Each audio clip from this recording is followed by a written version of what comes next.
A trial, the closing statements of the prosecution, and unbeknownst to me, a mystery guest have come walking through the doors, one of my ride or dies. This is the guy, when I have an actual legal question that I'm confused about on the law and I need it well written, concise, on point, and can rely upon that to go to the public. Aaron Keller, our guest, unbeknownst to me, is here. This is concerning. If you're putting that much weight in my analysis, you have way more experience than I do. But apparently we work well together. Yeah, well, it's great to see you, Aaron. And, you know, we were just sparking off for some conversations. And, folks, like I said, feel free to put in any questions that you got. I just want to talk a little bit about the style of this prosecutor. You know, listen, reasonable minds can differ about things, Aaron. I really like this guy, and I'm going to tell you why. It's one thing to be throwing evidence out there, and sometimes there's a tendency with lawyers where they just want to blah, blah, blah, get it all out and feel like they check the marks on a box. And then there's those lawyers, I like to say, have that je ne sais quoi. They have this certain thing about them where they're just really good in front of, they have rhetorical flourishes, rhetorical questions. They're really weaving that evidence into complex legal theories, and just little comments like, wow, you know, that he's making, or does that make sense to you? And then playing the statement and weaving in those complex capital murder offenses. What do you think about the style of this prosecutor? Well, look, this guy's having a conversation with the jury. He's not just checking off boxes on a form to make sure that he's got his indictment all buttoned up before he sends it off to the clerk. Okay, I agree with you. He's leading these jurors through a story. He's matching the facts up with the law, saying, look, this is what you heard on the witness stand. Let's listen to it again because I happen to have a clip of the important part, and here's how it plugs into the charge. He's guilty. Do you folks understand? And he's looking for what we can't see. The camera can't show the jury here, but he can see the jury. If he thinks a member of that jury is confused, he's going to go back over that again. Yeah. He's making his points very, very clearly. He's got a great case here. Yeah, listen, I think what you just said was really important. Is having a conversation with the jury rather than talking at the jury, which you see happen with even good trial lawyers. There's that tendency to kind of belt it out there. But he's also got a good style in terms of slowing down his statements when he really wants them to listen to something. He's using all those communication techniques. He's keeping the jury interested. And I agree with you completely. I've done it myself. You're looking at that jury. And every now and again you'll see kind of like a wince or a quizzical look. And when I used to train trial practice, I'd say, you need to stop, because that jury either didn't agree with what you just said, or that jury didn't understand what you said, or you probably didn't say it correctly, which is most times the case. And even what I really like about this guy too is he keeps getting back to the central theme of his case, even though he's talking about different things, and that is the capital murder offenses. I just think he's really skilled. It's great to watch. So I agree with you completely. Now let's get into some serious evidence talk here, because we know that the viewers love to talk evidence. And I like to use the analogy, Aaron, that the evidence rules, there's a book, and it has rules about what can be introduced into evidence and what can't be. People kind of think that you can just kind of throw it all out there and let the jury make a decision, and that's not the way it works. And we just discussed prior to you getting on that typically in most places the rules are now numbered accordingly, and Evidence Rule 403 deals with what's relevant evidence and what could be excluded because the prejudicial value outweighs the probative effect. And there's also a rule right after that, 404 in most jurisdictions, which is other crime evidence. And so that the audience understands, typically speaking, the crime is supposed to, or the trial is supposed to be about that particular crime and that particular set of circumstances, not all these extraneous other things that the person may or may not have done in their life. Yeah, threshold inquiry, my evidence professor used to say, and he'll be pleased that I'm quoting him right now. He used to say evidence rules ultimately are efficiency rules. They're designed to move the jury towards a decision as efficiently as possible. Right. It doesn't matter if somebody got caught running down the hallway in elementary school as to whether or not they're guilty of an offense 20 years later. Also, as you said, we're trying each charge as its charge, not trying to just paint the defendant as a so-called bad character. That doesn't work either. That's not American justice. That's just trying to say somebody's a bad character. Right. That's not the way it works either. It's about conduct. And the rules are designed to hone the jury in on the conduct as charged. So once we go through that, we can get into the next issue, which is why the tapes weren't played, correct? Well, yeah, I mean, I just to go off your point there about the rules, you know, after a while, when you've been doing this long enough, when you first start out as a young lawyer, some of the rules just don't seem to make sense to you. You know what they are, like hearsay, for example, and that's an out-of-court statement used to prove the truth of the matter asserted. And then there's about 30 exceptions to the hearsay rule, except for, in this instance, that instance, and the other instance. And what you really do get to see after a while is that, hey, some pretty wise folks prior to us kind of understood how to make this fair so that a trial isn't just by this guy said that this guy said that another guy said such and such, that you really have real evidence coming into the court. And this is why people like us sit here and we start to flip out when we see cases that involve a lot of attempts to put character evidence or some other type of evidence in. We turn around and say, wait a minute, there's a confrontation clause. I don't care that this person heard it fourth hand. I want to see the person who heard it firsthand up on the stand. I want to look that person in the eye. I want to judge that person's demeanor. I want to see that person cross-examined as to conflicts of interest, mistaken perceptions, whether or not they were friends with somebody, whether they've got something to gain by it. I want to hear all that come out on the stand from the person who heard it firsthand. That's the whole point of confronting the witnesses against us. And like you said, sometimes trial watchers look at these rules and say, oh, gee, I really wish the jury could have heard about his other conviction because it would have made this case so much easier. Well, yeah, but that's not really fair. Just because someone did something 5 years ago, 10 years ago, did something concurrent to this, doesn't necessarily mean that they committed this instance as charged in this case. Yeah, and in fact, in the investigative stage, even though you are allowed to look at things like that as a prosecutor or as an officer when you're investigating a crime, there have been many investigations derailed, Aaron Carroll, because the prosecution or the cops felt at the time that this guy must have done this because he's done these previous other things, only to find out that they were wrong in that assessment. So when you're in the court of law, your point is well taken as it relates to hearsay. So let's go now to this evidence rule 404. It's probably the most complex evidence rule that's in the books. And that basically is the one, in my opinion, is the most powerful tool for the prosecutor and the defense. You have to know this rule inside and out. And it gets to your point, Aaron, that you said a moment ago, that other act evidence or bad acts in your life, either before or after, should not be introduced against a person to kind of just do like a pound on the guy because they're a bad person, a person of bad character. But like hearsay, there are a pile of exceptions to it. One of the most relevant ones that the Supreme Court has said is the most best exception for a prosecutor to introduce other act evidence is for motive. So say, for example, in many cases that I've had where the motive is about a bad act. Let's say somebody knew that you did something that you weren't supposed to have done, and then they decided, I'm going to kill that person because they're in possession of that information. That would very well probably be, if you have substantial evidence enough, it would be something where a court would say, I'm going to let that bad act evidence in because it explains the reason why the actual murder took place. But there's other ones other than murder, and you were talking said about common scheme and plan.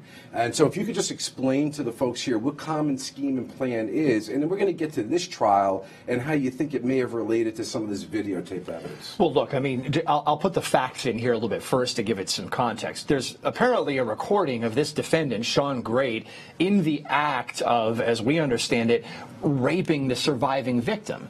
And a lot of people are saying, gee, why didn't that come into evidence? Why didn't the jury see it? Well, remember, this defendant pled guilty to more than half of the charges he faces. By pleading guilty, it looks like the rationale for that was to prevent that recording from coming into this trial so that it couldn't be used against him as to the kidnapping and the death of the two non-surviving victims that have been found thus far, at least, okay, because he's got a kidnapping as to Elizabeth Griffith, a kidnapping as to Stacey Stanley. Well, they're not the ones apparently portrayed in this recording. One way that it might have been able to sort of sneak into this case is if the prosecutor had gone and said, well, because he did it to the surviving victim in this video, it makes it more likely that he did it to these other victims. Right. And that might have been a way into the door, but, and this is something that I noticed sitting around this table frequently, is different states interpret this rule very differently.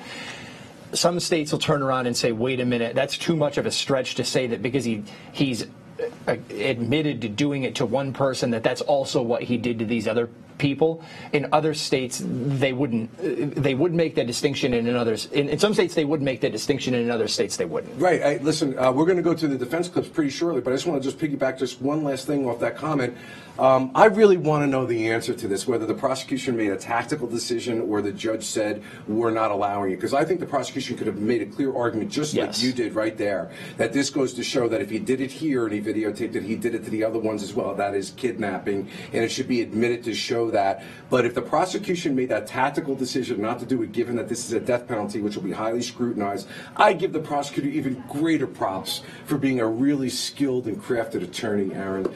So we are going to turn back now to some of the defense arguments here and see what you folks think. Please keep the questions coming in. We're going to take a look at them right now and see if we can answer them. And let's go to the court and see the defense closing in this case. So at the Law&Crime Network, I'm here with Aaron Keller, and we just listened to the defense's closing arguments in this great trial. I found it to be tactical, Aaron. I think he got up there. He said the words that he needed to say without compromising his credibility altogether too much, because we all know in death penalty litigation that from the defense's point of view, especially in a really heinous and cruel kind of murderer that's alleged here, it's all about keeping them alive another hour, like I say, another day, another minute. And the defense lawyers have a playbook they go by, which they're on the cutting edge of the Supreme Court decisions, U.S. Supreme Court decisions, and decisions throughout the entire country. When I've tried death penalty cases as a prosecutor, typically speaking, I think the prosecution always had the upper hand in most trials we tried, except for death penalty litigation, because these crew of death penalty defense attorneys really know the nuances and what they read literally sometimes word from word, because they know maybe what's going on in Indiana or California or Texas. What are your thoughts about the closing? Look, I agree with you. I think that it was tactical, and ultimately the decision here is not necessarily about the guilt phase, it's about the punishment phase, because the evidence is so overwhelming. So the attorney knows he doesn't really have any friends on that jury right now. So he said what he had to say, but he knows it's probably going to result in a guilty verdict. And hopefully there is when we'll see stronger advocacy out of the defense.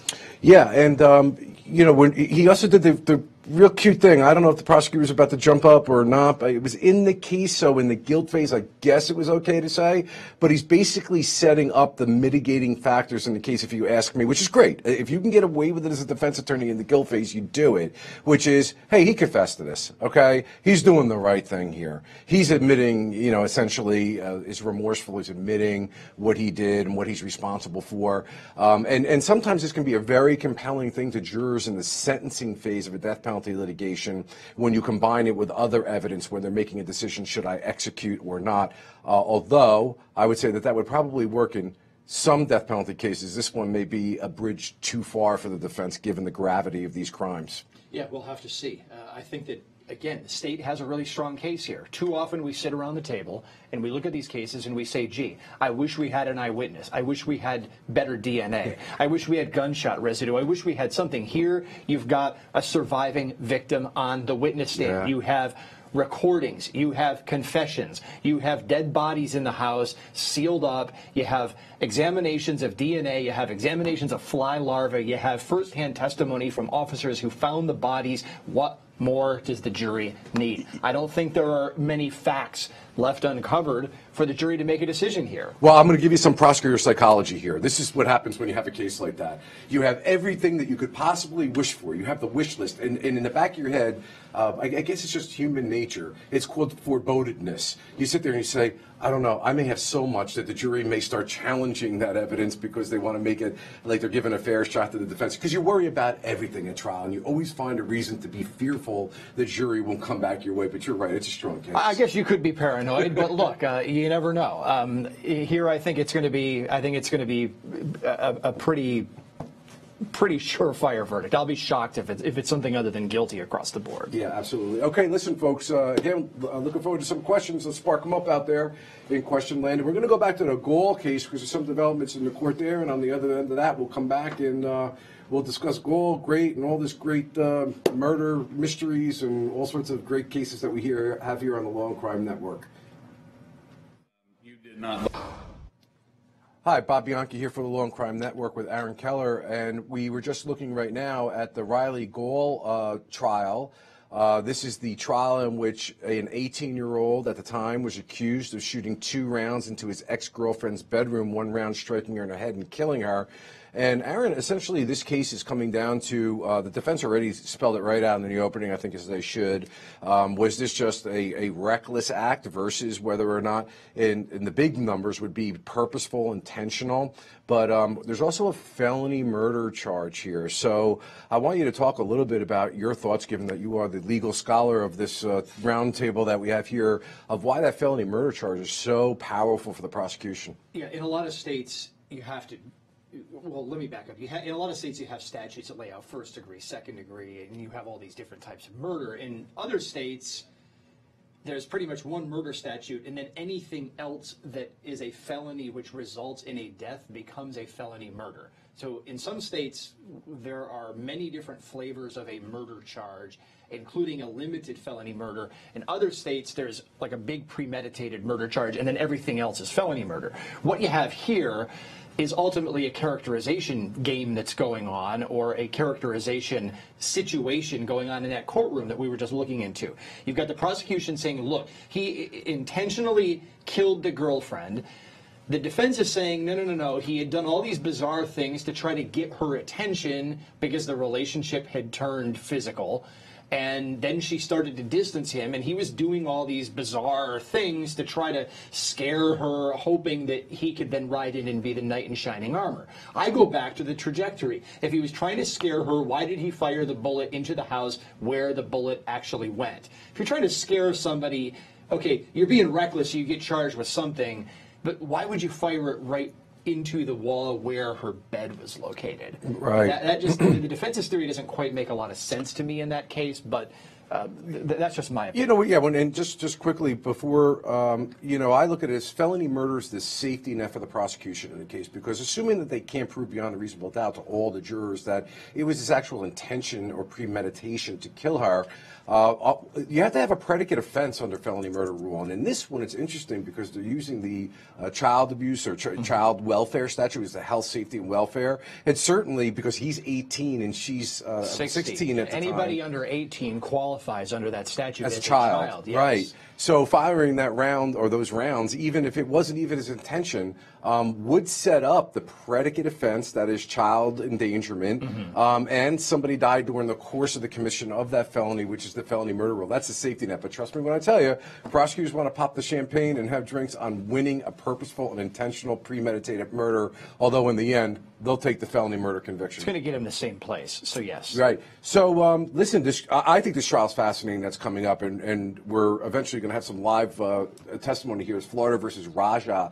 And I just want to do a little bit of a breakdown with the audience about what this case is about, just so it's clear the defendant in this case is a police officer. And this police officer was on a special detail for car burglaries that were occurring in a certain area in Florida. I think we have a picture of him up there right now. He had been on the force, I believe, about 7 years. And there was the victim in this case that we now see on the screen. His car had broken down, Aaron. He was a musician playing in a reggae band, and he was actually making phone calls trying to get assistance when this officer, who, contrary to the instructions he was given pursuant to what we know in this police report, very detailed, very good police report, was not wearing a safety vest, was not wearing a badge, was not wearing a law enforcement hat, was in an unmarked vehicle. And so while this victim is now looking for help because his car is broken down, this officer comes upon him. You got this musician broken down by the side of the road at I think it was 3:14 in the morning. So a quarter after 3 in the morning, it's dark, his car breaks down. He's looking for help. He's on the phone with 911, and this guy pulls up behind him, the defendant here, Newman Raja. The defendant pulls up, unmarked car, plain clothes. He's got his own personal weapon on him, not his service revolver. He pulls up behind the victim. They talk very briefly, bam, bam, bam, gunshots. Later, the defendant, Newman Raja, the police officer, says, oh, I identified myself as a police officer, and he turned around and I thought he was going to shoot me, so I had to shoot him first. Well, whoops, guess what? The police officer, the defendant, doesn't realize that the victim is on the phone with 911 and that there's a recording of it. He didn't identify himself as a police officer. He flat out lied about it. Right. Okay, now where we're at is in this stand your ground hearing, because he's trying to use the stand your ground law in Florida to use himself to try to say that he had reason to defend himself. Yeah, before we get to stand your ground, real quick, I want to go through the exchange. It was actually caught, as you've indicated, on the phone, and this is the victim saying, huh, and the officer, defendant, saying, you good, him saying, I'm good, and the cop saying, really, him saying, yeah, I'm good, the cop saying, really, and the victim saying, yeah. And then the defendant police officer, get your effing hands up, get your effing hands up. The victim saying, hold on, get your hands up, with the expletive, drop. And then also they hear gunshots fired. And then there's a second volley of gunfire that's occurring about 40 or so odd seconds later.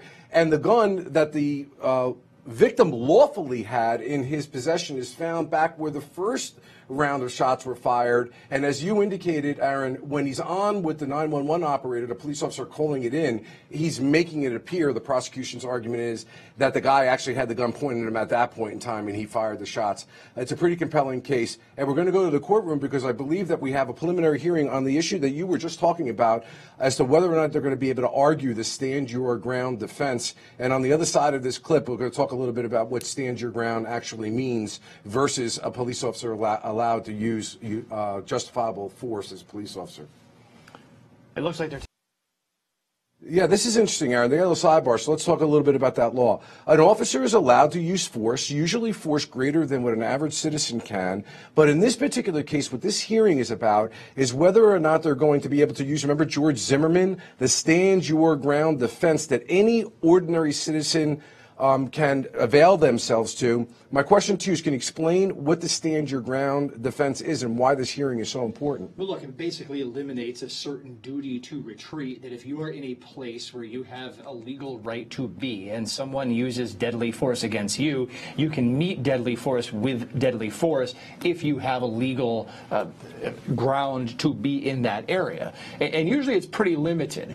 Here, I don't see it sticking because in most states, and it's been a couple months, more than a couple months since I've looked at Florida's, but a lot of times you've got to be in your home, on your, literally in your home or in your car. Well, here, the defendant got out of his car, so I think that's a bit of a stretch to the law. When you get out of your car, you're not in the so-called sanctity of your car. And part of the reason we're here is this. There was a decision made in Florida that police officers can use the stand your ground law in their own situations if they use deadly force.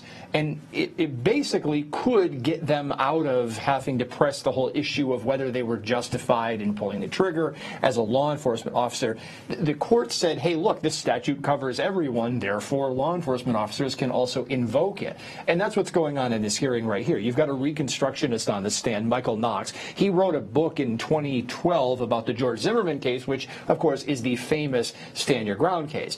My whole fear with these stand your ground laws is that they sound like they're a lot more protective than they really are.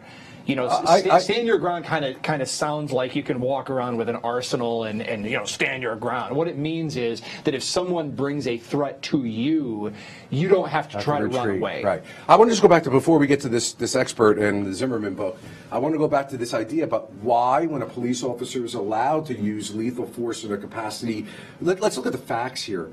Raja claims that the gun was pointed at him, and under any circumstances, a law enforcement officer confronting the possibility of serious bodily the injury, victim, I know. Look, the victim didn't have a gun though. So what's he seeing things? I mean, is this guy walking around looking for? Well, at the beginning, he had a weapon, and then that weapon was found at the primary scene, and then later in the secondary scene where the other 3 rounds were fired, the weapon was probably about 40 or 50 yards away. But let's just assume that his self-defense claim is that I'm I'm a cop, I'm on the job, I identified myself as a police officer, I know that's not on the tape, but this is what they're arguing. He pulled a weapon out, I was in fear for my life, or I saw a weapon and I shot him. I believe the stand your ground, I'm just curious down the road when you do the great legal research that you do, that the reason that they may be also arguing stand your ground for the officer is because that shifts the burden of proof at that point in time. Once you argue self-defense, the prosecution usually in most states has to disprove that now beyond a reasonable doubt. And I'm wondering whether or not there's something there where they want to take advantage of, hey, he's a cop and he's allowed to use deadly force greater than the ordinary citizen would be able to. But even if that wasn't appropriate, stand your ground. Now the prosecution has to disprove it beyond a reasonable doubt. And I'm just spitballing here, Aaron, because we're at the very beginning of this case. Otherwise, I'm trying to figure out why would be the defense would want to argue this.